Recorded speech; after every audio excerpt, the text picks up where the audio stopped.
المشاكل اللي ممكن تقابلك في المكان دوت. انا عارف ان انا قلت لكم في الحلقه اللي فاتت ان انا هتكلم معاكم على المشاكل والحاجات والتحديات اللي ممكن تقابلك في مكان زي كده، بس ما اتكلمتش، قعدت رغيت واسترسلت كتير قوي، وكان في جوايا كده شويه كلام عايز يطلع وطلع.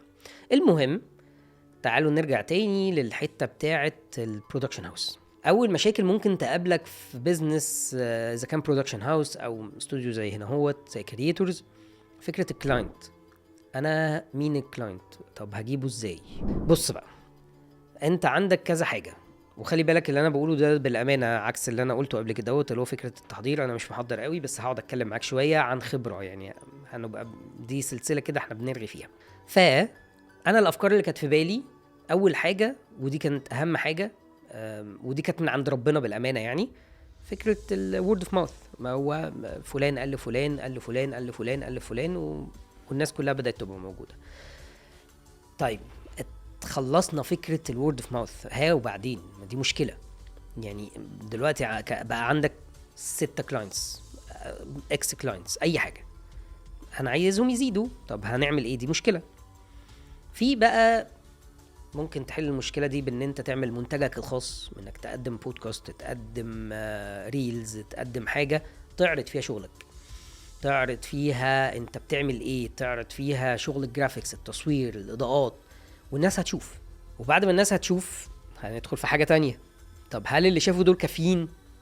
يعني دي مشكله. هل دول كافيين ان هم يعرفوا انت بتقدم ايه؟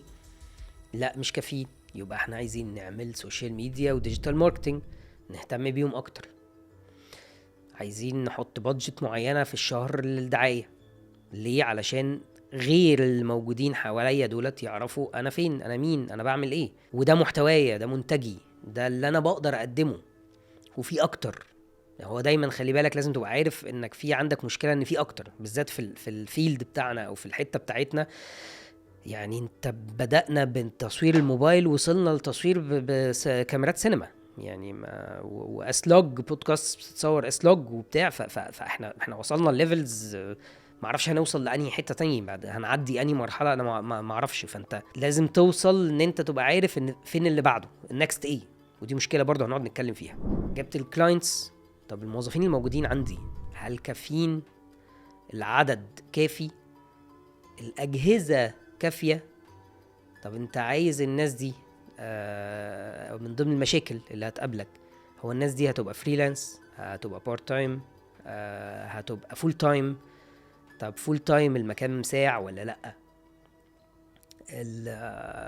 الاجهزه، انت طبعا لازم هتجيب الاجهزه بالبرودكتس اللي جواها، ما ينفعش تجيبها مسروقه. انت هتشتري الحاجات رسمي، انت في شركه مسجله وليها حاجات. فانت مش هينفع ان انت تروح رايح لعم حنش تقول له يا باشا معلش نزل لي بريمير برو وخد لك 400 جنيه في الشهر ولا 200 جنيه في الشهر، ولا ان انت تروح قايل له باشا نزله لي بكراك. ده ما ينفعش. طب يبقى انا محتاج اجيب كام جهاز، محتاج اجيب كام مونتير، محتاج اجيب كام برنامج، كام لايسن، محتاج ان انا اجيب اجهزه باورفول لانهي مدى، هل انا بشتغل 4K ولا بشتغل هاي ديفينيشن؟ انت خلي بالك الزبون اللي عندك، في واحد يقول لك انا مش عايز 4K، انا مش محتاجه، وفي واحد تاني ياكد عليك انا لازم اشتغل 4K 3 كاميرات. 3 كاميرات 4K، انت محتاج جهاز باورفول، جهاز قوي، مش حاجه بسيطه ومش رخيص. ولازم يبقى عندك، لازم برضو من الحاجات اللي تفكر فيها، طب انا دلوقتي هلون ايه؟ ما انت برضو لازم تحط الكالر، لازم تلون شويه. ما ينفعش ان انت تبقى بتقدم المحتوى او المنتج بتاعك من غير ما تحط عليه التاتش بتاع الكالرنج. فيبقى انا هلون، طب هلون على ايه؟ يبقى انا لازم بفكر في المشكله بتاعه الشاشه. انا لازم يبقى عندي شاشات كاليبريتد، الالوان اللي طالعه منها بشوفها قدام عيني مظبوطه، ما تبقاش الوان متغيره، اقعد اعدل واعدل اعدل اعدل، وفي الاخر لما تيجي تشوفها على التليفون ولا تشوفها على التلفزيون تلاقيها الوان تانية خالص. دي كلها مشاكل انت لازم تقعد تفكر فيها كالهيد بتاع الكلام ده كله. لقينا الناس وجبنا الناس وظبطنا الاعداد وظبطنا الاجهزه وظبطنا البروجرامز وظبطنا كل حاجه، مين هيمسك السوشيال ميديا؟ هل هفضل ماسكها لوحدي؟ ما دي مشكله. ولا يبقى عندي شخص مسؤول عن السوشيال ميديا وبيعمل ريلز وبيعمل ديجيتال ماركتنج؟ طب الدنيا عليت، هل هسيب الشخص ده هو اللي شغال ولا اجيب شركة؟ دي مشكلة. لازم تقعد تفكر فيه. انا عارف ان انا بكررها كتير بس عشان المشاكل هنا كتير. انت مسؤول على كمية حاجات الناس مش متخيلاها ومش عارفاها. الناس متخيلة ان هو يا باشا ده جاب له كاميرتين ولا 3 ولا 4 حتى، وعنده 7 8 مايكات وكم اضاءة وخلاص على كده. لا، انت بتقعد تفكر في كمية مشاكل موجودة تقعد تحلها. انت وانت شغال ظبطت كل دوت، كاميراتك مظبوطة، لانسز مظبوطة، المايكات مظبوطة، تلاقي عندك طب الميكسر بتاع الصوت بيزن، حصل فيه مشكلة، هتحلها ازاي؟ لازم يا اما يبقى عندك واحد تاني، يا اما يبقى عندك مكان تأجير تقدر تأجر منه وتلحق بسرعة ان انت تصلحه. طب حلينا المشكلة دي، في عندك مشاكل تانية زي اصلا ان الحتة اللي احنا فيها دي حتة ابداعية. تصور الكلاينت نفسه عشان يوصل للمونتير صعبة مش سهلة، بالذات ان هو بيوصل ثرو ناس، عن طريق ناس مش دايركت. لان يعني الكلاينت مش بالضرورة ان هو يبقى بيتعامل دايركت مع المونتير. فانت عشان توصل ان انت تبقى فاهم الكلاينت عايز ايه ومديك ريفرنس مثلا مظبوط او مندوش ريفرنس اصلا فبيحكي انا متخيل 1 و2 و3 و4، طب هحلها ازاي المشكلة ديت؟ يبقى انا ايه؟ لازم ببقى بتفرج كتير، ولازم ببقى بشوف كتير، ولازم ان انا اقول للكلاينت طب بص ده، هل ده اللي انت شايفه؟ هل ده اللي انت متخيله؟ فانت اللي لازم تبقى عينك جايبة، انت اللي بتتكلم مع الكلاينت لازم عينك تبقى فاهمة وشايفة كتير جدا. يعني هتوهكم في حتة كدهوت، ان انا مثلا من ضمن الحاجات اللي انا بعملها دايما، انا اي حد يقول لي شفت فلان عمل كذا وبتاع ومش عارفه ايه ده عاملها حلو قوي، ما اعرفوش، لكن انا ببقى عارف فلان ده لو شفته. ليه؟ ودايما اقول الكلمه دي، انا وريني شكله انا هعرفه، مش لازم ابقى عارف اسمه بس هبقى عارفه. ليه؟ لان انا دايما بتفرج على الحاجه، بتفرج على الجديد، بتفرج على الديكورات الجديده، بتفرج على التكنيك الجديد اللي موجود في المونتاج، بتفرج على الكراسي شكلها ايه، الديكورات شكلها ايه، الاضاءات شكلها ايه، الاضاءات جايه منين. انا غتت للدرجه دي او بعمل كده. انا ممكن اقعد مثلا ساعة في اليوم مثلا ولا ساعتين في اليوم قاعد بفتح حاجات اقعد اتفرج عليها واكتشف السورس بتاع الاضاءة جاي منين، اذا كان باك لايت، هيد لايت، مش عارف فيل لايت، مش عارف ايه، كي لايت، اي حاجة لايت اقعد اشوف جاية من انهي حتة، وده ممكن يبقى جاي بايه، يعني محطوط عليه جريد، مش محطوط عليه جريد، طب فكر فيها ازاي، طب عمل المساحة ضيقة، طب جاب الباك لايت من فين. بقعد افكر كده في behind the scenes كتير قوي مش قليل. فبقعد اتفرج كتير، فمن ضمن ما بقعد اتفرج كتير بعرف ممكن الاقي الكلاينت اللي قدامي انت عايز ايه، يعني ممكن اعرف هو عايز ايه. بس عشان انت كمان تاخدها من ده وتوصلها للمونتير اللي موجود عندك دي مشكله. المونتير ممكن بقى هو اصلا ما يجمعكش، فانت تقعد توريله وتفرجه وتقول له لا هو ممكن يكون محتاج كذا وكذا وبتاع، والفيديو يروح ويرجع للكلاينت. وخلي بالك اول فيديو بيطلع من عندك للكلاينت مهلك متعب، لان مش بالضروره الكلاينت يوافق عليه، هو هيقعد يعدل ويظبط ويقول لك لا اللوجو صغره لي شويه، الحته الفلانيه ديت الاسامي وهي اتحركت بالطريقه الفلانيه، لا انا عايزها بالطريقه الفلانيه، غير لي اللون الفلاني، اعمل لي ما اعرفش ايه، وده حق الكلاينت. بس انت بتقعد تروح وتيجي لغايه ما بتوصل مع الكلاينت للحاجه اللي هو عايزها. وصلت مع الكلاينت للحاجه اللي هو عايزها، والمونتير اللي شغال فهم خلاص هو ده الكلاينت بتاعي عايزه، شوت يا باشا، صور 20 حلقه، صور 50 بودكاست، ولا يفرق لي. بس دي كانت مشكله، كانت لازم لها حل، ان انا اوصل للتصور بتاع الكلاينت بتاعي واعرف اوصله للتيم اللي موجود معايا، اذا كان تيم الاضاءه، لان برضو انت اول حلقه اول سيت اب دوت بيبقى متعب ومهلك، وبالذات عندنا هنا في كرييتورز، لان احنا عندنا الديكورات مش ثوابت، يعني مش كله حيطه زي اللي انت شايفها ورايا، لا احنا عندنا بانوهات هنا بنغير فيها وبنقعد نلعب فيها، ولو كلاينت طلب بانوه مخصوص ليه بنعمله له وبنسيبه له على جنب. فالحاجات دي كلها متحركه، والديكورات نفسها متغيره، يعني احنا عندنا ناس بتجيب الديكورات بتاعتها ساعات وبتسيبها عندنا هنا يعني دي ديكوراتي حطها لي على جنب، وده الدرع بتاعي حطه لي على جنب موجود هنا في بوكس وحافظ عليه ومحدش ياخد منه، وده حقه. يعني انا لما بيكون عندي هنا ديكور بتاع شخص فلاني، مش من حق حد لو ايه حصل ان ياخد منه نقطه، غير ديكورات المكان. يعني ديكورات المكان هي كومن موجوده، اللي عايز بيستخدم حاجه بنظبطها له بطريقه شيك بطريقه حلوه بتاع. فان انت بتظبط للكلاينت المره الاولانيه اذا كانت مونتاج ولا اذا كانت اضاءه بالديكورات بتاعتها مهلكه ومتعبه. يعني انت في الاول قابلت المشكله بتاعت الكلاينت، فين الكلاينت؟ هجيبه منين؟ هجيبه ازاي؟ الكلاينت جه عنده احلام وطموحات هو بيحاول يقولها لك، لو ما عندوش ريفرنس، والاغلبيه ما بيبقاش عنده ريفرنس، بيبقى عنده تخيل في دماغه كده حاجه انا حابب ابقى بعمل ده، لان هو بيبقى عايز يبقى متغير عن الناس اللي حواليه، هو عايز يبقى شبه ده بس متغير، ما انا مش عايزه كوبي بيست. فانت بتقعد تبدع معاه انت والتيم اللي موجود معاك، ان هو طب نشيل ده، طب نغير اللون ده، طب نعمل دوت، طب ايه رايك لو ضربنا اللايت بالطريقه الفلانيه، طب هل انت عايزه بالمود المعين دوت ولا عايزه بالمود المعين ده. بتقعدوا رايح جاي كتير، وديت مشكله كبيره عندنا هنا اهوت. لكن احنا الكومبيتيتورز او الناس اللي حوالينا هو بيبقى مينلي عنده استوديو واحد، استوديوهين، 4 عنده اللي عنده، بس في الاخر هي حاجات ثوابت. انت بتيجي ودي ليها ميزتها، انت بتيجي يا باشا تلاقي كرسيين محطوطين في الحته الفلانيه بالطريقه الفلانيه، وفي ترابيزه في النص او مفيش الترابيزه اللي في النص وشكرا، والاضاءات محطوطه، كله متسطب وجاهز. عايز تغير ده مش لازم يعني اخرك يا باشا مش احنا بنغير بس الديكور اللي ورا، بنشيل الفازه، بنشيل معرفش ايه، بنحط شجره، اكتر من كده ما اقدرش اعمل لك.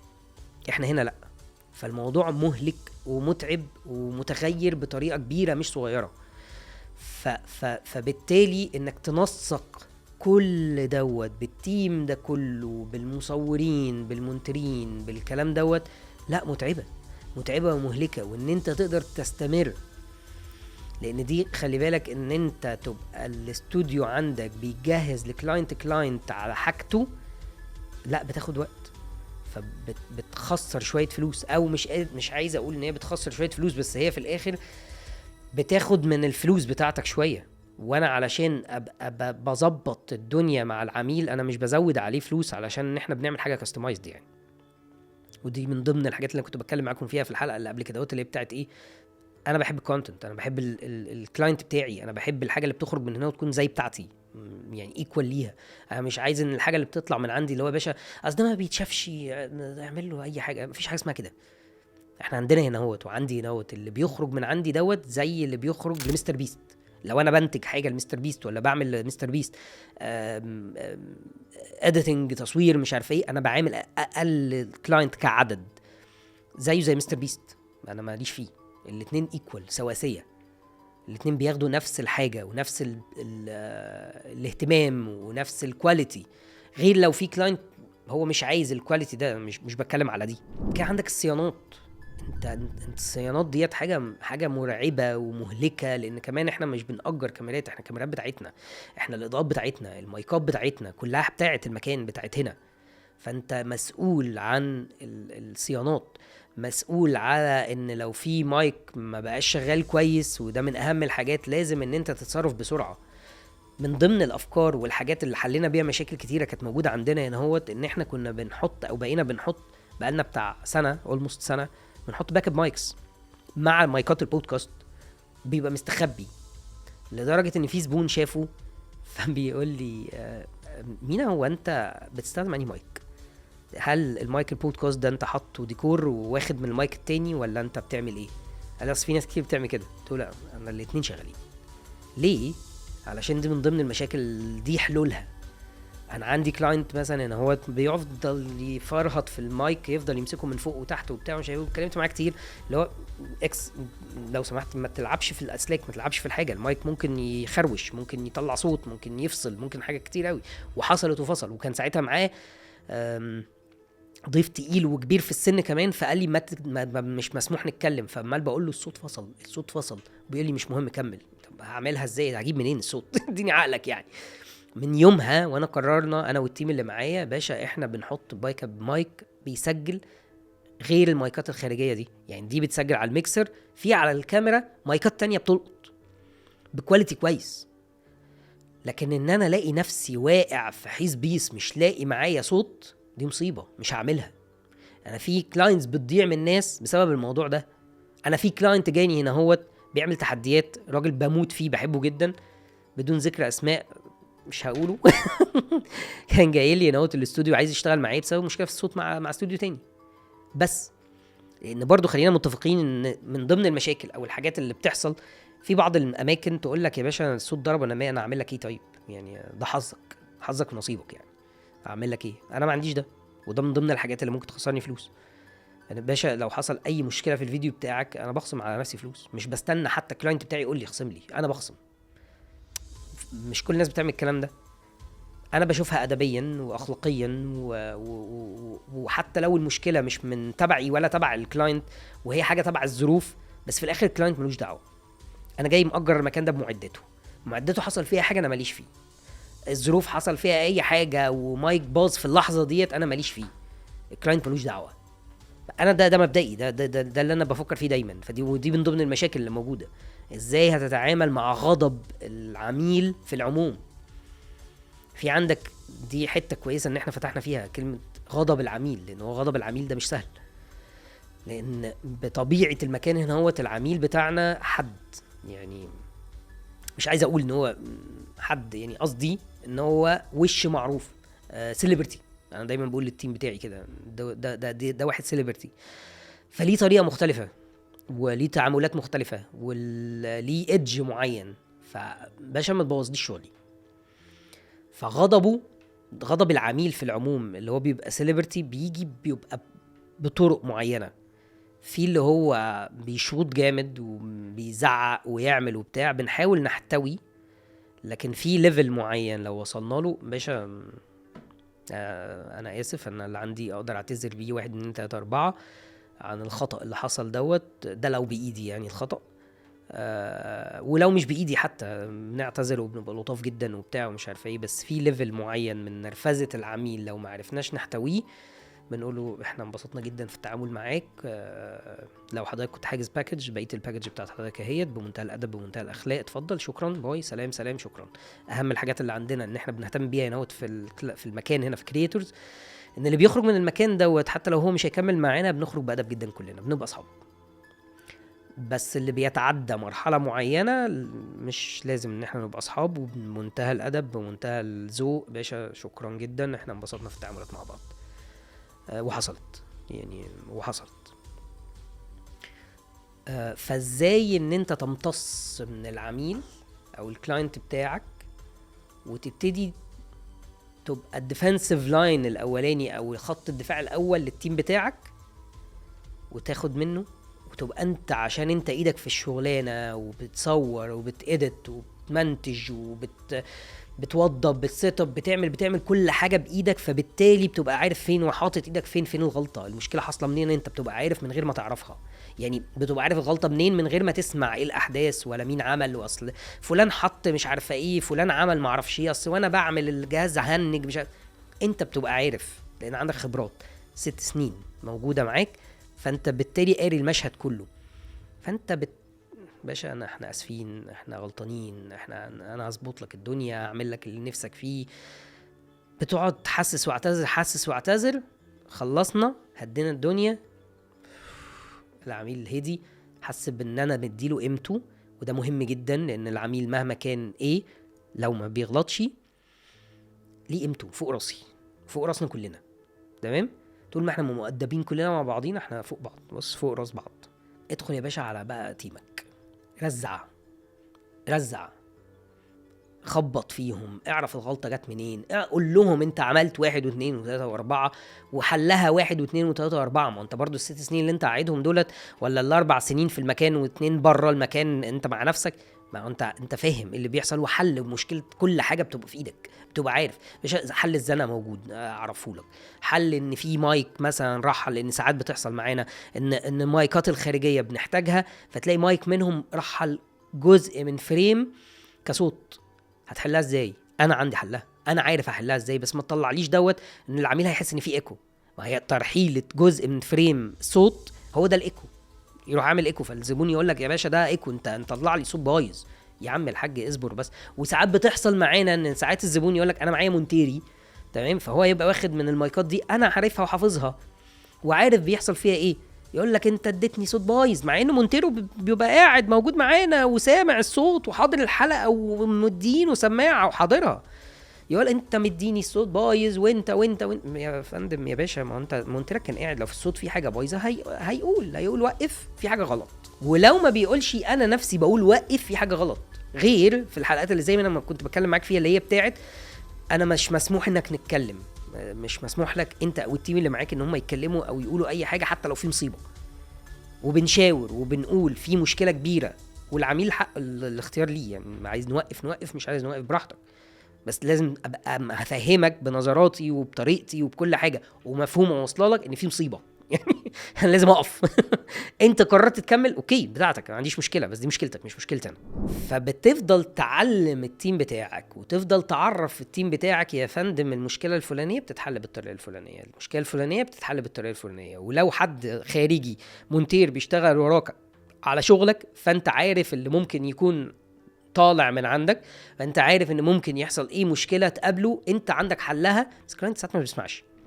فالتعامل مع الكلاينت بالمنظومه المحطوطه في كرييتورز مختلف شويه، في تعب شويه، في تعب كتير، لان الكلاينت دايما بيرجع لك انت الاكونت مانجر بتاعه، صاحب المكان اللي هو الهيد اوف برودكشن، المسؤول عن التيمز دي كلها، المسؤول عن الناس دي كلها، المسؤول مسؤول مسؤول مسؤول.